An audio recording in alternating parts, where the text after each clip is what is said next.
Good morning. मैं आप लोगों के साथ एक बात शेयर करना चाहता हूँ। एक मेरे दोस्त हैं जो बड़ी परेशान है अपने लाइफ से, और इसका कारण कुछ भी नहीं है एक्चुअली। अगर मैं जहाँ तक अपने दोस्त को जितना जानता हूँ, वो एक सोशल प्लेटफॉर्म पे भी साउंडली स्टैंड करते हैं, प्रोफेशनल प्लेटफॉर्म पे भी साउंडली स्टैंड करते हैं, सेंटिमेंटल प्लेटफॉर्म जो होता है रिलेशन से लेके फ्रेंडशिप से लेके और फैमिली मेम्बर से भी, सब में सेंटिमेंटली भी साउंडली स्टैंड करते हैं वो। लेकिन फिर भी थोड़ा सा वो दुखी रहते हैं। उनका दुखी रहने का रीज़न्स ये है कि वो चाहते हैं कि जब सब कुछ ठीक है, और वो ये कहते हैं कि जब वो अपनी 5 साल 10 साल पीछे से कंपेयर करते हैं तो उनका ग्राफ यहाँ से ऊपर उठते गया है। तो सब कुछ ठीक है उनके हिसाब से उनके लाइफ में, लेकिन फिर भी थोड़ा सा दुखी इसलिए रहते हैं कि वो चाहते हैं कि उनके साथ जो भी लोग जुड़े हुए हैं, उनके फैमिली मेम्बर से लेके या उनके जो क्लोजेस्ट लोग हैं, वो सब लोग खुश रहें। बस वो इतना चाहते हैं। बाकी वो पॉजिटिव माइंडेड है, वो ऑलरेडी खुश रहते हैं। लेकिन वो जो चीज़ से खुश रहते हैं, वो हर मेंबर अगर ऐसा हो तो फिर सब लोग खुश रह सकते हैं। खासकर मैं अगर उनकी पत्नी की बात करूँ, वो अपनी पत्नी के बारे में शेयर करते हैं कि, और मैं जहाँ तक जानता हूँ कि he loves too much his wife, अपनी पत्नी को बहुत प्यार करते हैं, बहुत केयर करते हैं, और सब चीज़ फैसिलिटीज़ है दे रखे हैं, वो प्रोवाइड करते हैं, पर फिर भी थोड़ी सी दुखी रहती है। तो मैंने पूछा उनसे इसका क्या रीज़न है। जब आपके पास सब कुछ भरा हुआ है, आप प्रोफेशनली स्ट्रॉन्ग है, अच्छे अर्निंग भी आपकी, ऑफिस में भी अच्छी पोजीशन है, घर में भी अच्छी पोजीशन है, सोसाइटी में भी आपकी अच्छी पोजीशन है, उसके बावजूद भी आप बता रहे हैं कि वाइफ दुखी रहती है। उन्होंने बोला कि मेरी वाइफ को ना डिप्रेशन हो गया है। तो मैंने भी रीज़न पूछा कि डिप्रेशन का क्या रीज़न है, क्यों हो गया, वो भी नहीं बता पाए। उन्होंने यही बोला एक लाइन में कि वो किसी भी इवेंट को, किसी घटना को नेगेटिवली इवेल्युएट कर लेती हैं, जिसकी वजह से उनको डिप्रेशन हो गया है। और फाइनली वो मेडिकेशन पे है, मेडिसिन लेती है ऑलरेडी डिप्रेशन की। आई थिंक बताया उन्होंने कि 5 साल 6 साल से ले रही हो। फिर उन्होंने मुझे रिक्वेस्ट किया कि आप कुछ 2 बातें अगर बताइए, मैं अपनी पत्नी को भी सुनाऊँगा, और भी इस तरह की जो महिलाएँ होंगी उनको भी सुनाऊँगा, और उनको लगे कि हाँ सही चीज़ है तो सुन ले। और आई गारंटी इट, मैं चैलेंज करता हूँ कि मेरी बात जो सुनेंगी ना, डायरेक्ट आपके ब्रेन तक पहुँचाना चाह रहा हूँ मैं अपनी इस बात को, कि एक्चुअली जो डिप्रेशन है ना, जिसकी शिकार खासकर हमारी महिलाएं ज़्यादा हो रही हैं इस देश के अंदर, कुछ नहीं है, बीमारी नहीं है। Depression is not a disease. अगर मैं बोलूँ तो डिप्रेशन कोई बीमारी नहीं। एक बात बताइए, सुबह से लेकर शाम तक डेली लाइफ में दिन भर कितने लोगों से हम इंटरेक्ट होते हैं, बातें होती है, छोटी छोटी इवेंट्स होते हैं, छोटी छोटी घटनाएं घटती हैं। तो रोज़ हम किसी न किसी घटना को लेकर स्ट्रेस में आते हैं। स्ट्रेस में आते हैं तो थोड़ा सा डिप्रेशन होता है। डेली हम डिप्रेशन में चले जाते हैं। इस पृथ्वी पे रहने वाले जितने भी लोग हैं, सबको किसी न किसी कारण से आज डिप्रेशन हुआ, कल डिप्रेशन से बाहर हो गए, या अभी डिप्रेशन हुआ, स्ट्रेस आया, डिप्रेशन हुआ, फिर 2 घंटे बाद हम डिप्रेशन से बाहर हो गए। तो फिर ये बीमारी नहीं है ना कि अभी हुआ 2 घंटे बाद हम इससे सही हो गए, अभी हुआ दूसरा दिन हम सही हो गए। ये तो फिर बीमारी नहीं कह सकते ना। ऐसा तो नहीं है ना कि आज मुझे टीबी हुआ कल टीबी सही हो गया, आज मुझे एचआईवी हुआ, एड्स हुआ कल एड्स सही हो गया, आज मुझे शुगर हुआ कल शुगर सही हो गया, आज मुझे कैंसर हुआ कल कैंसर सही हो गया। ऐसा तो नहीं होता है ना। ये चूँकि ये सारी बीमारी है, ये अगर हो गए तो इनको एक पीरियड चाहिए रिकवरी के लिए। चूँकि ये बैक्टीरिया से, वायरस से, इन्फेक्शन से सारे डिजीज़ होते हैं, तो अगर एक हुआ तो इनको एक पीरियड चाहिए रिकवरी के लिए। चूँकि ये बीमारी है, डिप्रेशन कोई बीमारी नहीं है, बड़ी छोटी सी बीमारी है। लेकिन अगर आप इसको बड़ी बना लेते हैं इस बीमारी को, फिर आपको कोई पीरियड ही नहीं चाहिए। फिर आप अनलिमिटेड मेडिसिन खाइए, अनलिमिटेड आप दुखी रहिए, और कहिए कि हमें डिप्रेशन है। और एक बात बताइए, बड़ी बेसिक बात मैं बता रहा हूँ, और कोई नहीं कहता ये बात जो मैं आपको शेयर करना चाह रहा हूँ। जो भी डॉक्टर्स होते हैं हमारे, खासकर साइकेट्रिस्ट की बात मैं करूं, जो डिप्रेशन के, ब्रेन के डॉक्टर हैं, ये लोग जो मानसिक बीमारी के डॉक्टर हैं, ये चाहेंगे जिस भी मोहल्ले में बैठे हो, जिस भी शहर में बैठे हो, ये चाहेंगे कि डिप्रेशन के पेशेंट आए जल्दी 4 दिन में उनको ठीक कर दें। फिर लाखों रुपए लगा के पढ़े हैं, इनके रोज़गार कहाँ जाएगा, इनके बिजनेस कहाँ जाएगा। चूँकि ये बीमारी सीजनल तो है ही नहीं, बीमारी बैक्टीरियल नहीं है, वायरस से नहीं है, इन्फेक्शन से नहीं है, तो ऐसा तो नहीं है लोगों को होगा। अगर जो सीजनल बीमारी है, जैसे इस साल आपके हमारी फैमिली में अगर 4 लोगों को बुखार हुआ, और जो मोहल्ला में अगर जनरल फिजिशियन है तो अगले सीजन अगले साल भी 4-5-3 को बुखार होगा तो उसकी बिजनेस तो लिमिटेड चलता रहेगा। लेकिन जो ये भाई साहब लोग जो हैं, ये डॉक्टर साहब लोग, साइकेट्रिस्ट की बात मैं करूं, बड़ी नज़दीक से मैंने एक्सपीरियंस किया है, अनुभव किया है इन डॉक्टर्स के बारे में। मैं छोटे हॉस्पिटल्स के नहीं, मैं बड़े की बात करूं, अपोलो के भी डॉक्टर्स को मैंने एक्सपीरियंस किया है कि वो नहीं चाहते कि एक बार कोई चला गया और डिप्रेशन की बात अगर आ गई सामने तो वो नहीं चाहते कि जल्दी उनको रिकवरी कर दिया जाए, जल्दी उनको इसे बाहर कर दिया जाए। इस तरह की बात वो बताना ही नहीं चाहेंगे, वो मेडिसिन पे जोर देंगे। अब एक बात बताइए, अगर ये बीमारी होता तो इसका कोई टेस्ट करते हैं? जब भी आप डिप्रेशन के बारे में जब किसी डॉक्टर से मिलने जाते हैं, क्या ब्रेन का कोई MRI होता है, कोई CT स्कैन होता है? एक्चुअली आपके ब्रेन में एक केमिकल रिलीज़ होता है, केमिकल बनता है, उसका नाम है ग्लूटामेट। वो केमिकल एक्साइटेटरी केमिकल है। वो केमिकल जब रिलीज़ होता है, जब बनता है तो आदमी खुश होता है। ब्रेन के अंदर जब वो केमिकल बनता है तो आदमी खुश होता है।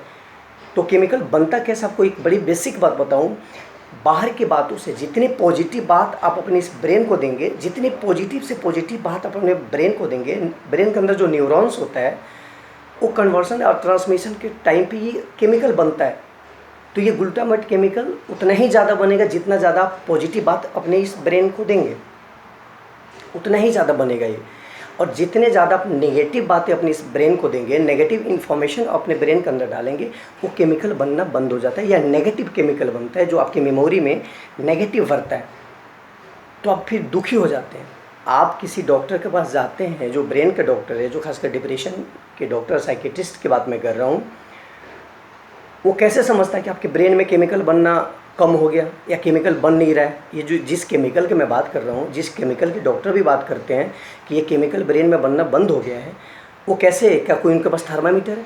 कोई इसके टेस्ट करते हैं, कोई जांच करते हैं, कोई इसका डाटा देते हैं कि हाँ ये केमिकल बंद हो गया? आप जो सिम्टम्स बताते हैं उसी के तहत वो उस कंक्लूजन पे पहुंचते हैं कि केमिकल बनना कम हो गया। वो पूछते हैं नींद आती है, आप कह रहे हैं नींद नहीं आती है। आपके मन में गलत गलत विचार आते हैं, आप कहते हैं गलत विचार आते हैं। वो पूछते हैं कि आपको किसी से डर लग रहा है, आप कहते हैं डर लग रहा है। ये सारी चीज़ें जब आप हाँ हाँ हाँ कहते हैं, फिर वो समझ जाते हैं आपके ब्रेन के अंदर वो केमिकल ग्लूटामेट नहीं बन रहा है या कम बन रहा है, उसके वो दवा लिख देते हैं। वो ये नहीं बताते हैं कि एक केमिकल केवल मेरे दवा से ही नहीं बनता है, बल्कि बाहर की जो चीज़ को पॉजिटिव से पॉजिटिव दिमाग में हम डालें उससे भी बनता है केमिकल, उससे भी बढ़ता है। ये बात वो नहीं बताते। जब ये बेसिक बात बताए नहीं, वो दवा भी लिख दिए, चलो दवा उस केमिकल को थोड़ा सा बनाता है, लेकिन बाहर से जब नेगेटिव चीज़ आप इस ब्रेन को देंगे तो ये नेगेटिव चीज़ इस साइंस से फिर उस न्यूरॉन्स को नेगेटिव करता है, फिर केमिकल बनना कम हो जाता है। तो जो दवा दिए और जो बाहर से आप नेगेटिव लिए, वो तो बात बराबर आ गया ना, केमिकल बढ़ा नहीं ना। दवा देने के साथ उनको ये भी बताना चाहिए कि बाहर के हर चीज़ को, हर इवेंट को, हर घटना को आप पॉजिटिवली इवेल्युएट करिए, पॉजिटिव वे में अपने न्यूरॉन्स को, अपने ब्रेन को दीजिए, ताकि वो भी केमिकल बनाने में हेल्प करता है वो बाहर की इन्फॉर्मेशन। लेकिन वो चीज़ नहीं बताते, वो नहीं बताते तो पेशेंट दवा खाता है, उसके बाद नेगेटिव सोचते भी रहते हैं, फिर केमिकल बढ़ता नहीं है, फिर लॉन्ग टाइम तक चलते रहता है। लास्ट में अगर वो कहते हैं, फिर इस बात को कहते हैं कि 2 दिन एब्सेंट हो गया, महीना में 1 दिन एब्सेंट हो गया, इसीलिए रिकवरी नहीं हो रहा है डिप्रेशन। भैया कोई बीमारी ही नहीं है तो क्या रिकवरी करोगे आप? वो जब बताओ, जब उसका कोई साइंटिफिक रीजन्स नहीं, जब आपने खुद डिसाइड किया कि सोचने की बीमारी है, जब आदमी सोचता है उसके बाद वो हो जाता है, तो फिर उसका क्या पैरामीटर्स है? अब क्या मेडिसिन करेगा? मेडिसिन के साथ साथ ही कोई डॉक्टर्स बात नहीं करते हैं। अच्छा, अब जहाँ तक मैंने आपको बता रहा हूँ, ये जो सोचने की बीमारी ये कहते हैं, अक्सर डॉक्टर आपको मना करते हैं ये नहीं सोचना है। ध्यान रखना, जब भी किसी डॉक्टर के पास जाते हैं तो कहते हैं ज़्यादा मत सोचो, खाओ पियो बिंदास रहो, खाओ पियो बिंदास रहो, ज़्यादा मत सोचो, सोचोगे बीमार पड़ जाओगे। क्यों भैया? क्यों? भगवान ने सोचने की मशीन अंदर डाल रखी है ना, भगवान ने ब्रेन के अंदर जो सोचने की मशीन डाल रखी है, तो कैसा हो सकता है कि कोई नहीं सोचेगा? आप बताओ। अगर जब कोई नहीं सोचता है तो जो नहीं सोचता है वो बीमार है ना, जो सोचता है वो तो बीमार नहीं हुआ ना। अगर ब्रेन के अंदर सोचने की मशीन है, अगर ब्रेन सही काम कर रहा है, इसका मतलब आप हेल्दी हो। जिसका ब्रेन सही काम कर रहा है वही तो सोचेगा, इसका मतलब आप हेल्दी हो। जो नहीं सोचता है इसका मतलब उसका ब्रेन नहीं काम कर रहा है, वो हेल्दी नहीं है। अब आपको एक सिंपल बात मैं बता दूं, किचन के अंदर एक सब्जी भी अगर पकानी है आपको, तो वहाँ सोचना पड़ता है। आप सोचते हैं कम नमक डालें, फ्लेम कितना रखें, फ्लेम कितना कम रखें, फ्लेम ज़्यादा रखें, कितना पानी डालें, कब तक उसको टाइम दें बॉयल होने के लिए। ये सारे चीज़ जब आप सोचते हैं, इसका मतलब आप हेल्दी हैं। अगर कोई ऐसा आदमी जो ड्रग्स लिया हो, अल्कोहल लिया हो, कोई बेवड़ा टाइप लोग हो, उनको आप किचन में खड़ा कर दो, जो खुद आधा होश में आधा बेहोश में है, उनको सब्ज़ी पकाने को कह दो, वो पका पाएंगे सब्ज़ी? उनको पता ही नहीं चलेगा नमक कितना डालना है, हल्दी कितना डालना है, पानी कितनी डालनी है, कितना फ्लेम रखना है, कितना टाइमिंग के लिए उसको बॉयल होने देना है। वो बेड़ागर कर देंगे ना। तो बीमार वो हुए जो नहीं सोच पा रहे हैं। जो नहीं सोच पा रहा है आदमी, इसका मतलब उसका ब्रेन का मशीन उस समय कम काम कर रहा है या नहीं काम कर रहा है, बंद है, तो वो बीमार कहलाएगा ना, वो स्वस्थ नहीं कहलाएगा। लेकिन यहाँ डॉक्टर क्या कहते हैं, जो ज़्यादा सोचता है इसका मतलब बीमार हो जाता है। क्यों? सोचने वाले तो बीमार नहीं हो सकते। जब आपके अंदर ब्रेन में जब सोचने की मशीन है तो आपको सोचना पड़ेगा ना, सोचना चाहिए। अगर आप सोच रहे हैं इसका मतलब आप स्वस्थ हैं। पहले तो ये माइंड से क्लियर कर लीजिए कि आप सोचते हैं इसका मतलब आप स्वस्थ हैं। आप सोचते हैं इसका मतलब आप स्वस्थ हैं। अगर आप नहीं सोचते हैं तब आप बीमार हैं। लेकिन अब इसमें देखना क्या है कि किसी भी बात को, किसी भी काम को करने का एक सही तरीका होता है। सोचने का भी एक सही तरीका है। अगर आप इसको सोचना चाह रहे हैं तो कैसे सोचें और कैसे ना सोचें, ये तरीका है। क्या सोचें क्या ना सोचें, ये तरीका है। जैसे ब्रेन के अंदर हमने बताया आपको कि सोचने की एक मशीन है, आपको भी पता है, तभी आप सोचते हैं। वो मशीन सही काम कर रहा है, आपको भी पता है। जब सही काम कर रहा है तब सोचते हैं। तो इस मशीन के तार को हम बाहर कनेक्ट करते हैं, क्योंकि बाहर की चीज़ हम इस ब्रेन के अंदर सोचते हैं। हम इस ब्रेन के अंदर बाहर की चीज़ को ही सोचते हैं। बाहर जो भी इवेंट होता है उस इवेंट को दो वे में हम लेते हैं। जो भी घटनाएं घटती है उसका दो ही तरह का फीलिंग होता है, या तो सुख या तो दुख। अगर कोई भी घटना घटती है तो दो ही मतलब होता है उसका, हम दो ही वे में लेते हैं। दो ही तरह की फीलिंग आती है उस घटना से, या तो सुख या तो दुख। अगर आपको इस ब्रेन के, मैं बोलूँ, आप इस ब्रेन के तार को बाहर के जो दो मशीन मैंने बताया, सुख और दुख, उसमें जिसके साथ जोड़ेंगे वही इन्फॉर्मेशन आपके ब्रेन में आएगा, वही बातें आपकी ब्रेन में आएगी। फिर वही बात आपके ब्रेन में मैनिपुलेशन होगा, वही बात आपके ब्रेन में ट्रैवल करेगा, जो मेमोरी तक पहुँचेगा ब्रेन के अंदर। तो अगर हम इस ब्रेन के तार को हम दुख के साथ कनेक्ट कर दिए, हर इंसान के पास जो भगवान जो कुछ भी देता है, सुख और दुख दोनों देता है, आपको भी पता है। सुख और दुख दोनों देता है हर इंसान के पास। तो मैं बताऊं कि मान लो आपके पास 10 चीज़ें भगवान ने दिया, जिसमें 6 सुख है और 4 दुख है। 6 सुख और 4 दुख है। आप इस सोचने के मशीन का जो ब्रेन का तार है, इसको आपको जोड़ना है। आप या तो सुख के साथ जोड़िए या तो दुख के साथ जोड़िए। लेकिन अगर आपने दुख के साथ जोड़ लिया तो दुख वाली बात आपके ब्रेन में आएगा। दुख वाली बात जो ब्रेन में आएगा तो ब्रेन में वही ट्रेवल करके मेमोरी में आएगा। फिर आपके थॉट प्रोसेस जो होंगे दुख भरे हो जाएंगे, नेगेटिव हो जाएंगे। आपके ब्रेन के अंदर नेगेटिव न्यूरोनल पैटर्न सेट हो जाएगा। आप बिल्कुल एक नेगेटिव माइंडेड हो जाएंगे, धीरे धीरे हैबिट में लग जाएगी। फिर आप ऑलरेडी नेगेटिव माइंडेड जब पर्सन हो जाएंगे तो ऑलरेडी किसी भी इवेंट को आप नेगेटिवली इवेल्युएट करेंगे, नेगेटिव चीज़ें लाएंगे, तो फिर अब वही नेगेटिव केमिकल बनना शुरू हो जाएगा। तो वो जो ग्लूटामेट केमिकल है बनना बंद हो जाएगा। तो मैं यहाँ तो ये नहीं कह रहा हूँ ना कि सोचना नहीं है, आप सोचिए, लेकिन इस सोचने के तार को आप अपने सुख के साथ जोड़िए। जैसे ही आप अपने सुख के साथ जोड़ लेंगे तो सुख वाली बातें आपके ब्रेन में आएंगे, न्यूरॉन्स को मिलेगा। फिर वो ट्रैवल करके मेमोरी में सुख वाला मेमोरी इकट्ठा होगा। फिर आपके थॉट सुख वाले आएंगे, आपके विचार जो है अच्छे आएंगे, आप खुश होंगे। अब मान लेते हैं जैसे एक पत्नी के, आप एक महिला की बात करूँ, आप देखते हैं किसी महिला के अगर पड़ोस में रहती है, आपके जानकार में है, तो रात में 9 बजे 10 बजे रात को उनके हस्बैंड ऑफिस से आते हैं, दारू पी के आते हैं बिल्कुल, और फिर घर पे मार पिटाई करते हैं, झगड़ा करते हैं, बच्चों को मारते हैं। रोज़ ये कहानी आप देखती हैं। और आपके हस्बैंड के अंदर अगर ये फॉल्ट नहीं है, ये डिमेरिट नहीं है, अब वहाँ खुश होती हैं, चलो थैंक्स गॉड कि मेरे हस्बैंड में चीज़ें नहीं है, वो आपका सुख है। इस तार को वहाँ उसके साथ कनेक्ट कर लो। एक सुख मिला आपको, उसके साथ इस तार को कनेक्ट कर लीजिए। किसी के बच्चा अगर ज़्यादा बदमाश है, चोर है, चोरी में पकड़ा रहा है, कंप्लेंट्स ज़्यादा आ रहे हैं, आपके बच्चे अगर सही हैं, एक्टिव हैं, तो ये आपका सुख है। इस तार को फिर इस सुख के साथ जोड़ लो।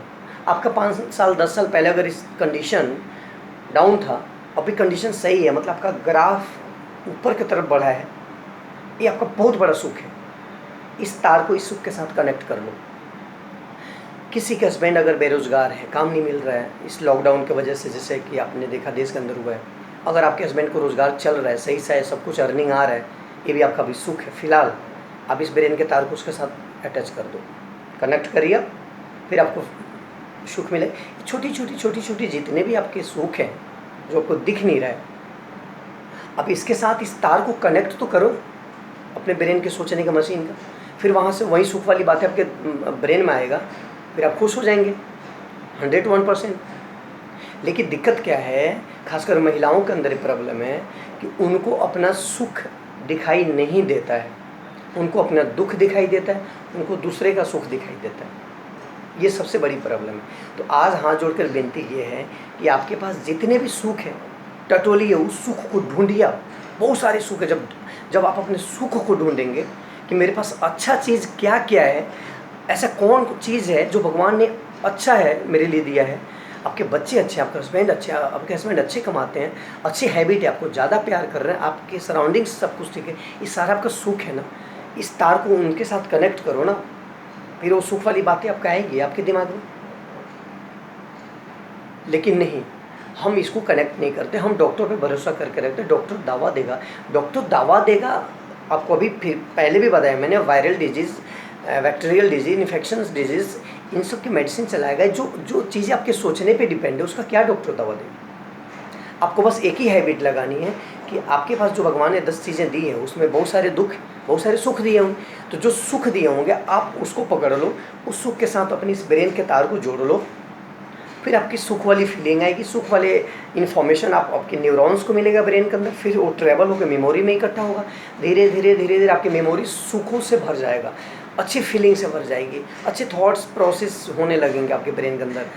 101% आप खुश हो जाएंगे, फिर आपको दुखी नहीं होना पड़ेगा। फिर आपके ब्रेन के अंदर जो केमिकल बनना कम हो गया था, जैसे साइंस भी कहती है कि अगर ये पॉजिटिव चीज़ें ब्रेन को बार बार देते रहेंगे तो केमिकल बनना शुरू हो जाता है। इससे बड़ी बात क्या हो सकता है? कोई हो सकती है बड़ी बात इससे? तो इसीलिए आप डेली आज से हैबिट लगा लीजिए कि जो भी चीज़ आपके पास अच्छी चीज़ है, जो सुख वाली चीज़ है, उसके साथ इस तार को कनेक्ट करिए और फिर वो उसी के बारे में सोचते रहिए। आने वाले दिन में 2, 4, 10, 15, 20 दिन, महीना, 2 महीना, 4 महीना में आप खुद ये दवा ख़त्म हो जाएगा, बंद हो जाएगा। क्योंकि आप डॉक्टर के पास जाएंगी, कोई पैरामीटर तो है नहीं, कोई थर्मामीटर तो है नहीं जो आपकी इस केमिकल को चेक करेगा। बस आपसे पूछेगा अब नींद आ रही है, आप बोलोगी नींद आ रही है। अब गलत विचार तो नहीं आ रहे हैं, आप बोलेंगे कि नहीं अब तो मैं खुश रहती हूँ, अब गलत विचार नहीं आ रहे हैं। अब किसी से डर तो नहीं लग रहा है, नहीं जी अब नहीं लग रहा है। चूँकि आप सब सुख की बात सोच रही थी, आप खुश हो रही थी, और डॉक्टर समझेगा कि केमिकल बनना शुरू हो गया। आपके बस सिम्टम्स जैसे बताएंगी, डॉक्टर समझेगा केमिकल बनना शुरू हो गया, दवा कम कर देगा। दूसरा विजिट में जाएंगी, फिर यही बात बताएंगी, नहीं अब तो मैं बहुत खुश रहती हूँ, डॉक्टर बिल्कुल दवा बंद कर देगा, बोलेगा अब आप सही हो गए। लेकिन क्या उसको पता है उसके दवा से आप सही नहीं हुए? आपकी इस हैबिट ने आपको सही करी है। ये हैबिट आप बना लीजिए कि जितने सुख है उसको पकड़ लेना है और उसी के साथ ब्रेन के तार को कनेक्ट करना है। अब 101% सुखी हो जाएंगी, ये मेरा प्रॉमिस आपसे। अगर आप करके देखिए नहीं होती हैं, फिर आप किसी को कुछ कहना। लेकिन मेरी पूरी की पूरी विश्वास है कि कोई भी महिला अगर ये कोशिश करिए और करिए, आज से कोशिश करिए, जो भी सुख आपके पास है, जो भी अच्छी चीज़ भगवान ने दे रखा है, उसको ढूंढिए, उसके साथ अपने तार को कनेक्ट करिए। अब 101% आप खुश हो जाएंगे। आपकी जो भी एंग्जाइटी है, जो डिप्रेशन है, जो फोबिया है, या जो भी इस तरह के मेडिकेशन है, सारे बंद हो जाएंगे। You will become healthy. It's my promise. Thanks.